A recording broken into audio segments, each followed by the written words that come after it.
이 시간에는 자동기어 자동차의 운전법 중에 뭐 특별한 게 있겠습니까? 말은 기어 변속에 관하여 약 200m, 50km 제가 알고 있는 지식, 단속 구간입니다. 저의 방법 조금 알려드리려고 합니다. 보통 이렇게 드라이브 모드로 놓고 타시죠. 그러면 처음 이 자동차를 만들 때 세팅해 놓은 기어값에 따라서, 기어비에 따라서 변속이 되지 않겠습니까? 그런데 아시다시피 어떤 차는 출력이 좀 넉넉하고요, 어떤 차는 출력이 좀 부족하고요. 그래서 기어 변속이 아주 더딘 경우가 있어요. 그렇죠? 보통의 차는 한 2000rpm에서 이렇게 1단, 2단, 3단 바뀌는데 힘이 좀 좋은 차는 1700-1800rpm에서 바뀌기도 하죠. 예. 그럼에도 불구하고 좀 불필요하게 과회전이 된다, 빨리 변속이 됐으면 좋겠다, 이런 경우 어떻게 합니까? 그럴 때 사용하는 방법이 뭡니까?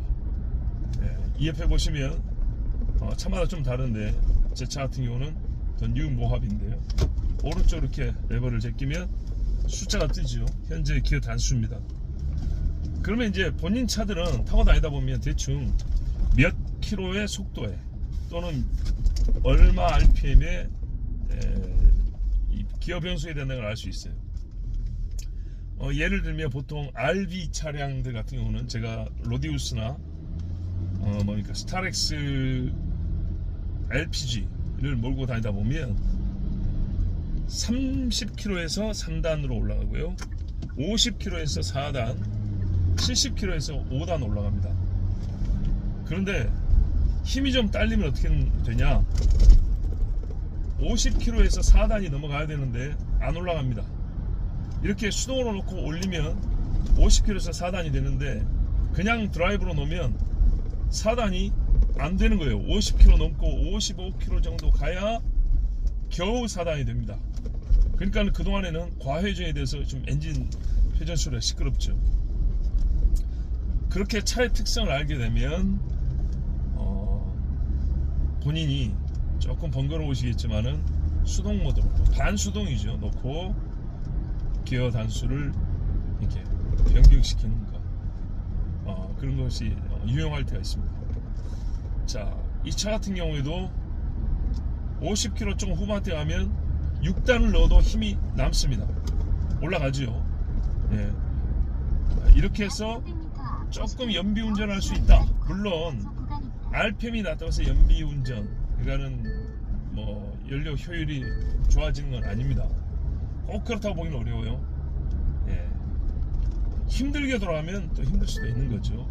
기름이 많이 소모될 수도 있겠죠. 자리 쓸 때 차가 무겁잖아요. 기어 단수를 내려주면 이렇게 빨리 설 수 있습니다. 특히 무거운 차들 같은 경우에 브레이크만으로는 제동이 잘 안 될 때가 있습니다. 그럴 경우에는 수동으로 기어를 내려주면 빨리빨리 제동을 할 수 있습니다. 이게 소위 풋브레이크 또는 주차 브레이크하고 뭐가 다르냐면, 주차 브레이크는 바퀴의 회전을 이렇게 잡아주는 거잖아요. 그런데 이 소위 엔진 브레이크라고 하는 것, 기어 단수를 낮춰주는 이런 방식은요, 바퀴에 공급되는 힘 자체를 줄여서 감소를 시켜주는 거기 때문에 그 원리가 좀 다릅니다. 주어진 힘을 관성에서 계속 굴러가는데 이거를 바퀴를 잡아주면 일반적인 브레이크 효과지만, 바퀴에 공급되어 있는 이미 주어진 힘 자체를 감소시켜 버리면요, 돌아오는 걸 옆에 마찰로서 줄여주는 게 아니고 공급되는 힘 자체를 줄여버리면 이렇게 묵직하게 더 안정감 있게 감속이 되는 거죠. 그래서 급커브나 아니면 급경사 또는 이렇게 신호가 바뀔 때 되도록 브레이크를 좀 빨리 잡아야 될 경우는 수동 레버를 통해서 감속을 시켜주면 좋습니다. 그리고 내리막길에 속도가 붙으면 안 된다 할 때는 아예 수동으로 놓고 1단으로 고정을 하든지 아니면 2단으로 고정을 해서 그렇게 내려가면 더 안정적이겠죠. 예. 괜히 가속이 붙어서 기어 단수가 3단, 4단 올라가는 것보다. 그리고 아까 말씀드린 대로 가속할 때도 본인이 적정 RPM을 이제 타고 다니다 보면 익숙해지니까 거기에 따라서 레버를 올려주면은 좋습니다. 원래 자동 모드로 놓을 때 차가 알아서 가속을 할 수 있지만 악셀 밟고 있으면 운전자가 좀 운전에 맛도 더하고요. 보십시오. 올라가죠.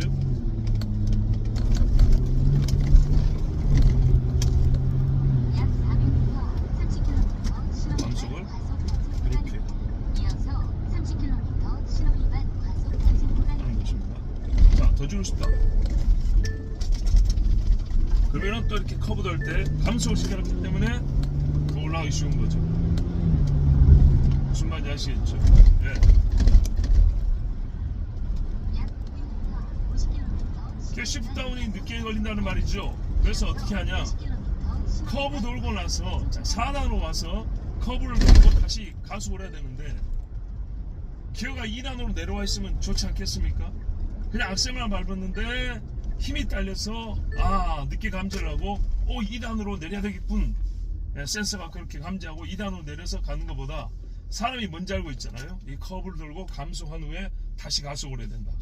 그러면 미리 내려놨다가 커브 돈 다음에 바로 악셀을 밟으면 가속이 빠르겠죠. 예, 그 정도로 이 자동 기어 레버를 반수동으로 놓고 쓰면 좋습니다. 그리고 옛날 이 자동 기어들은요 어떤 특징이 있었냐면 여기 1, 2, 3이라고 써진 차들이 있었어요. 그럼 뭐냐면 기어봉을 이 버튼 하나 누르거나 뭐 땡기고 해서 바로 내리면 1단, 2단으로 즉각 변속이 됐던 것이지. 그럼 어떤 때 좋냐면 이렇게 앞에 가다가 갑자기 급정갈 때 있잖아요. 그럴 때는 잡아서 바로 내려버리면 1단이나 2단으로 이렇게 지금 이거는 하나하나 땡기는데 그게 아니고 한꺼번에 1단으로 내려온다는 겁니다. 그래서 예전에 사고를 막은 적이 있어요. 예. 4단으로 가고 있다가 바로 땡겨서 2단으로 3단에서 바로 밑으로 내려서 1단으로 그러면은 급감속이 가능합니다. 물론 속도가 매우 빠른 상태였다면 변속기에 문제가 좀 발생하겠죠. 일반 시내 중에서 말입니다. 아까 조금 예시를 보여드리려고 조금 속도를 냈었는데 그거는 이해해 주시기 바랍니다. 늘 그렇게 하는 게 아닙니다. 오늘은 여러분에게 좀 보여드리려고 한 것입니다. 예, 여기까지 마치겠습니다.